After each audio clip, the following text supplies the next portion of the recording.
If the Leafs won, why do I feel so terrible? Because of that Elliot Friedman What Is Love video on Twitter? And I want to unsee it so badly, but you can't! Let's go! Why not? The Toronto Maple Leafs! I guess my brand is a yell and scream. I don't script these. Are the Leafs alright? So what you get is from the heart. Welcome to LFR. Victory, Puppy Ziggy! Here, catch the treat! Oh, maybe you can stop Austin Matthews, because no one else can!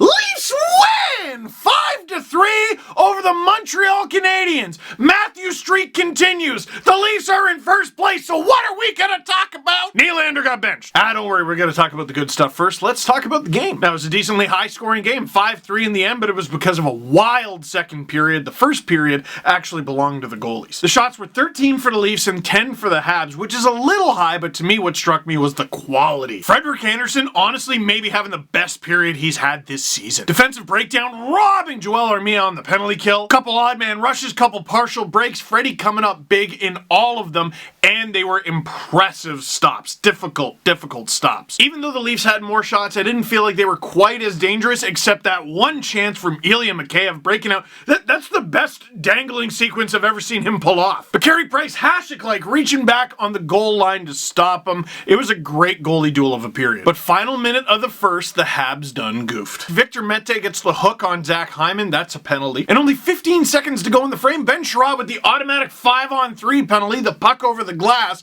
and all of a sudden the Leafs are about to begin the second with a two-man advantage. The second finally arrives, and somehow this high-octane power play, one of the best in the entire league, can't even get in the zone! But then they finally do, and they only need a few seconds. Look how not fun the following situation is for the Habs. They've got, I think that's Deneau and Weber and Edmondson. Edmondson was on Matthews, but he had to go to the front of the net because it's John Tavares and William Nylander in front. There are no good options. I mean, unless you're Mitch Marner, then there's 5. Say it with me for the 1000th time. Bah! Austin Matthews from the boom boom slot scores, extending his point streak and gets his 17th of the season in his 300th career NHL game. An even worse situation for the Habs. Not only did Matthews put them down 1-0, but he did it with a second to go in the 5-on-3, which means the Leafs still have a power play. Only a few seconds later on that power play, I had to watch this so many times to figure out what actually happened. Because Jeff Petrie with the puck in his own zone, all alone, he's gonna clear it with that big Jeff Petrie shot. And he blasts it, and the camera goes all the way back down into the Leaf zone, and then all of a sudden turns back because the Leafs have the puck and they're attacking. What actually happened is in the neutral zone, Austin Matthews, again, he blocks it, enters the zone, slams on the brakes,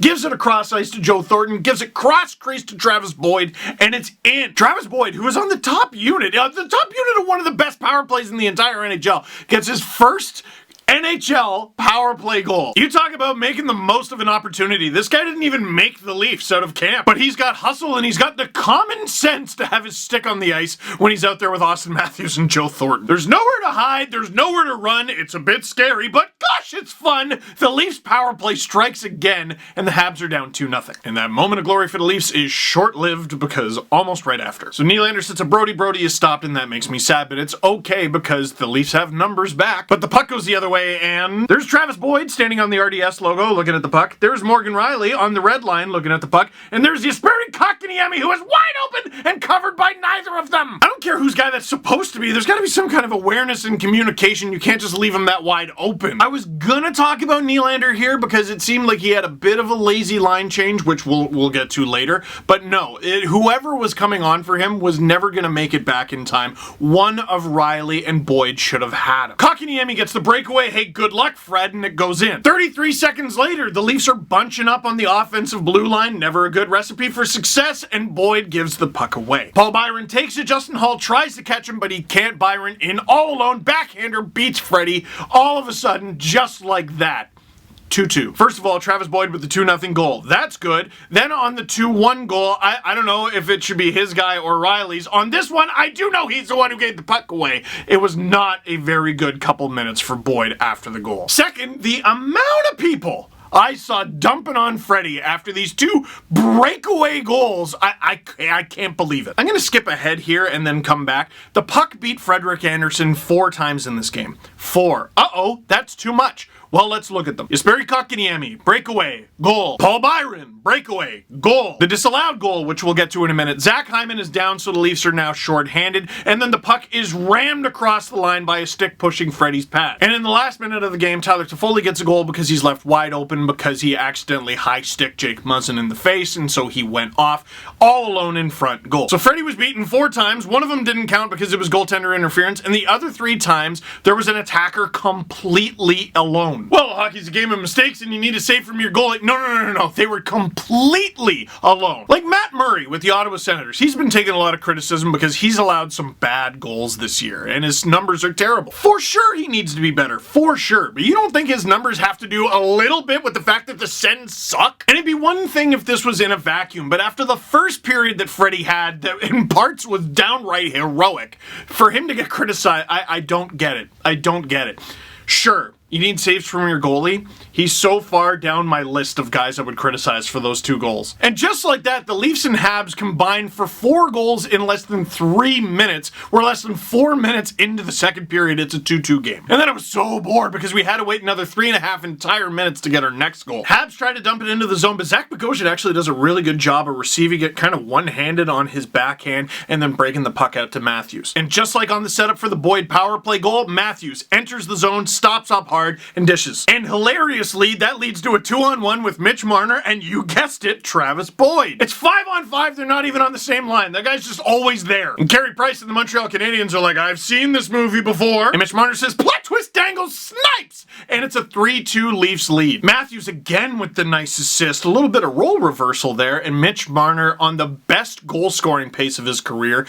And shout out to Zach Bogosian there on that little breakout. The Leafs are a good team. They were a good team last year. They've been good for like half a decade, but part of the problem has been the soft spots in the roster. And I think a lot of Leafs Nation saw that Bogosian signing and went, uh-oh, I'm gonna hate that. I mean, really, he had a tough first 2 games, and that's really it. I gotta say, I've really liked this player, man. But then about 5 minutes to go in the second period, speaking of players I like, the Leafs are on the power play again. Austin Matthews has already scored from the boom-boom spots. He likes that spot. But that's when he's the left-handed shot on the right. On this one, he clearly wanted a goal from the pew-pew spot, so he went left-handed shot on the left. And he tries the pew-pew and it doesn't quite work, and he's like, ah, shucks, that's weird. I missed. I'm not used to that. But the Leafs get the puck back. Mitch Marner has it. He gives it to Morgan Riley. He gives it to Austin Matthews. Oh my god, there are no bad options. And Matthews ridiculous.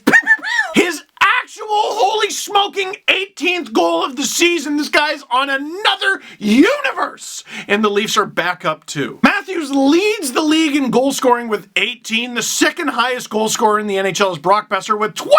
Now, I said something on Twitter last night where a few people went, oh, hey, now pump the brakes. I said, we're watching the best player to ever wear a Leafs sweater in my lifetime. If we're just talking the modern era, Matt Sundin, Leafs legend, 500 goals and all that. He's not close. He never had a season like this. Now, Matthews has got some time to go, and yes, it's going to be a shortened season. So, if he were to slow down and hit a big slump, it could all be for naught. But we're talking about a guy who legitimately, like over a quarter of the way through the season, has a shot at 50-50. We've never seen that. Never seen that. Let me put things into perspective. Forget Matthews for a second. Let's talk about Mitch Marner, who got an assist on this. 1992-93, Doug Gilmour has what I consider to be probably the best single season in Toronto Maple Leafs history. In 83 games that year, yes, 83, it was weird, he had 32 goals, 95 assists for 127 points. Mitch Marner currently has 30 points in 19 games, which over an 82-game pace is 129 points. It wasn't just the 127 points that made Doug Gilmour special that season. He also won the Selke Trophy as the best defensive forward in the NHL, and he finished second in Hart voting behind a guy named Mario Lemieux. You might have heard of him. And right now, Mitch Marner is on a better pace than that. Want to hear something wild? Austin Matthews has 29 points, but he's done it in 18 games because remember, he missed one. So right now, he is scoring at a 132-point pace. So like I said, Doug Gilmour probably with the best single season in Toronto Maple Leafs history, 127 points. Two guys guys on this team are outpacing that right now. Leafs fans, I need you to understand, you are watching something so special. So special. Oh, what a treat. 18 goals in 18 games for Austin Matthews. It's just, we've never seen this before. We've never seen this before. It's so ridiculous. It's so special. And oh, right, there's still more game to be played. Let's go to the third period. Now, lost in the fact that the Leafs escaped the second period with a 4-2 lead, all 4 goals coming in that period, they were actually outshot 16-8 by the Habs, meaning Freddie allowed 2 goals on 16 shots. Carey Price allowed 4 on 8. I need an expert to tell me if that's bad. We can talk about goaltending all we want. All we want out of a goalie is for them to give the team a chance to win. But what also helps is when the team gives the team a chance to win. And the Leafs, up 2 heading into this period, allowed only 7 Montreal Canadiens shots. That's how you do it. And yeah, the Leafs only getting 6 of their own, but one of them went in. Ooh, I just realized you're probably yelling at the screen right now, because I didn't talk about the disallowed goal. Let's talk about that. So, mad scramble in front, the Habs are poking at it, and the puck ends up in the back of the Leafs net. But there's a review. Nobody really seemed to understand what the review was for, and they called it a good goal. Camera shot of a confused Kyle Dubas. Camera shot of a confused Sheldon Keefe. Camera shot of the ref going, actually, we're gonna review it again. Followed by several more replays of the goal. Camera shot on the ref, actually, there's goaltender interference, no goal. Camera shot of a very confused Claude Julien. That's just not good enough. That's not good enough. And as a Leafs fan, I should probably be happy that the goal didn't count, and it shouldn't count, and we'll get to that in a minute. But as a watching fan, as someone who's watching to enjoy the game, and I do this a lot. I watch a lot of hockey games, and it's my life, it's my job. But the people I always think of in situations like this, I get tweets all the time from people who are like, hey, I'm new to hockey and I'm trying to learn. You cannot, in that situation, just skate in front of the camera and say, we have a good goal, and not explain why. At least explain what you were looking at the first time. And don't leave a comment about what the procedure is and everything. Most people don't know that. You know, people were ripping the Lake Tahoe game between Vegas and Colorado and the game being postponed because of the sun, but at least they tried a new thing, and that new thing will probably bring in new fans. This is the thing, people are willing to give hockey a try. They want to. They want to be part of the club. You gotta give them a reason to stay, and one of the most frustrating things in the world in anything is not understanding something. And most people are willing to try and understand something if you just explain it to them. The way this review went down was a mess, but in the end they got the right call. And yes, Habs fans, they got the right call. Because earlier this week in a game against the Senators, Joe Thornton did pretty much the same thing, poking the puck across the line, along with, I think it was Matt Murray's pass. As soon as that goal went in, I tweeted, that's going to be no goal. And that's because that's the rule. You're not allowed to push the goalie into the net with the puck. And on the Thornton goal, if I remember correct, he never even touched Matt Murray. It was just he used the puck as like a battering ram. This goal, while not the exact same, is similar enough that it should come back. That puck does not go in the net without Freddie's pad getting poked. Now, if there's a shot and the puck's trickling in and then he gets poked a little bit, should that count? I kind of think it should. It's different enough from the 2 goals we just talked about that you should consider it. It's the most eligible out of the 3. But if you're looking at the Thornton goal that was disallowed against Ottawa and you're looking at this one, neither should count. And we always complain about refs being inconsistent. Well, from Scouting the Refs, a great Twitter account, you gotta follow him. For what it's worth, referee Eric Furlat worked the game where the Thornton goal came back and is working the game tonight. You can call me biased all you want, but I didn't think the Thornton goal earlier this week should have counted either, and that's because it shouldn't, because it's against the rules. Now, I did have a few people go, well, if this is the playoffs, does that come back? Well, that's a completely different issue. But we'll talk about the big bag of fun that is the NHL having 2 completely different rule books for the regular season and playoffs another day. Now, the third period, that goal I was about to talk about and then forgot. 6.5 minutes to go, there was some really hard defensive work that led to this goal. Morgan Rielly skating behind his own net with the puck. The Habs are forechecking on him hard. He turns to protect it and he manages to get it to John Tavares. Tavares, also being hounded, manages to get a bit of a hook pass to a streaking Jason Spezza. And now we got a 2-on-1. Jeff Petrie presses L1 and R1 and goes down. Jason Spezza with a little toe drag passes through the stick anyway to Kerfoot. That's a tap in. And how do you know it's a beautiful feed from Jason Spezza? Check out the face on Alexander Kerfoot. God, Spezza looks like fun to play with, man. And worth noting, because he was taking a lot of criticism only like a week ago. That's points in 4 straight games for Kerfoot, by the way. 5 points in his last 4. Actually, if you want to go back even further, that's 7 points in his last 7 games. He's only got 1 game out of the last 7 where he hasn't picked up at least a point. And you know what's probably a big reason for that? no penalties in his last 8 games. That was such a huge issue for a while there. Later in the period, Jake Muzzin and Josh Anderson going at it again. They both go to the box. Those penalties both expire. Tyler Toffoli with the accidental high stick that caught Muzzin. I haven't seen an update on him yet. I hope he's okay. But while he's going off to the bench kind of bewildered, Toffoli is able to tap it in. He doesn't even feel good about the goal. He's looking to make sure Muzzin's okay. The goal ended up not mattering. Matthews goes for the empty net and he doesn't score because he's not allowed to have a hat trick. But that's that. 5-3 Leafs victory. They are 14-3-2 on the season. They are in first place. They are banana smoothie, this team. I was possessed by like an Italian stereotype there for a second. The Habs should have won that game. And if my grandmother had wheels, she would have been the bike. Oh my God, what happened? Questions, domande. Well, before we get to questions, this was a big topic. One that I didn't even notice as the game was going on, to be totally honest. Sheldon Keefe says he didn't think William Nylander matched the team's defensive effort in the latter half of the game. He is not injured. So, William Nylander was benched for about the last 7 or 8 minutes of this game. I said earlier in the video that the first half of this game was some of the best hockey I've seen out of William Nylander for a while, and I stand by that. It was. But there was definitely a moment in this game where he gave the puck away and I'm like, oh, that wasn't very good. And then the next shift happens and I'm like, oh, that wasn't very good either, and it just sort of snowballed. The reason I didn't notice the fact that he was benched is for the longest time, Nylander hasn't really been used in defensive situations. Often, especially late in the game, he'll be replaced by Hyman or something like that. And that's what Sheldon Keefe does with Joe Thornton too. He takes him off the top line in the defensive zone for zone starts. It's difficult to know exactly where Nylander went wrong later in the game because I wasn't looking for it. Like I told you, I didn't notice, other than I was like, oh, the quality of his play is sort of dipping. The worst thing I consistently notice about Nylander is, man, his line changes drive me up a wall. And that's not even just a Nylander thing. It's just something that's bugged me out of anybody forever. Get to the bench and then rest. Since I don't have specifics with Nylander, here's what I would say to people who don't like him and people who do. The bar has been raised for this team. The Leafs are in first place. This is the best the Leafs have performed in a very, very, very long time. We're talking over a decade. And the bar has been raised for everybody. Who's not clicking right now? Kerfoot's got 7 points in his last 7. Zach Hyman on the third line is an absolute animal. Austin Matthews and Mitch Marner are doing something truly historic. Tavares, who's apparently having a bum season, somehow has 17 points in 19 games. Who's not clicking? And you might say, okay, Nylander's got 14 points in 19 games. You're right. You're right, that's good. But there is nothing wrong with thinking a good player has more to give and can be even better.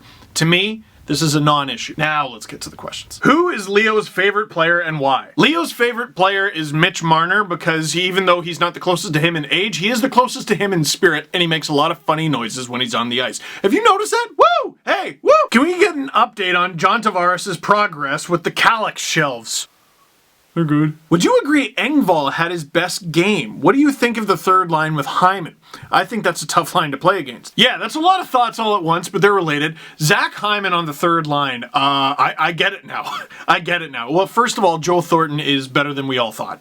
I thought the first line experiment would fizzle out after a few weeks. But Zach Hyman on the third line, with the top line playing the way it is, with the second line struggling a little bit but still producing, and Kerfoot is a great match on there. There's a new opportunity here. Pierre Engvall has to step up in the third line role. Hyman needs to be a monster, which he is, and Ilya Mikheyev needs to find another gear. All those things happen, in my opinion. All those things. Pierre Engvall looks good. Just solid, not doing too much, not running around, not giving the puck away, not taking penalties. He just needs to be solid and fast. Ilya Mikheyev, we already know, does that. He is solid and fast, but he's added a new element to his game. It feels like he's got more confidence after a couple goals. He's dangling guys. He's even throwing a few hits. And then Zach Hyman, when he's not having to do the grunt work in the top 6 and he's getting to face some softer competition, you really notice him eat guys alive, and he did that in this game. Montreal did not have an answer for him. They didn't. It's like I said, the standard has been raised. It should be harder to play on a first place team, shouldn't it? And here's the thing about having a first place team. As the first place team, you're going to have the lead most of the time. This year's Leafs have had the lead most of the time. And if you have the lead most of the time, but the coach doesn't trust you to defend that lead, you're going to have a problem. And you're going to have to fix it. Trust me, it's a good thing. There is so little to complain about with this team. I'm sure we'll find a way, but there is. So for now, that is it for this one. Thank you very much for watching. Click like if you liked this video. Click subscribe if you really liked it. Tell all your friends. It's special.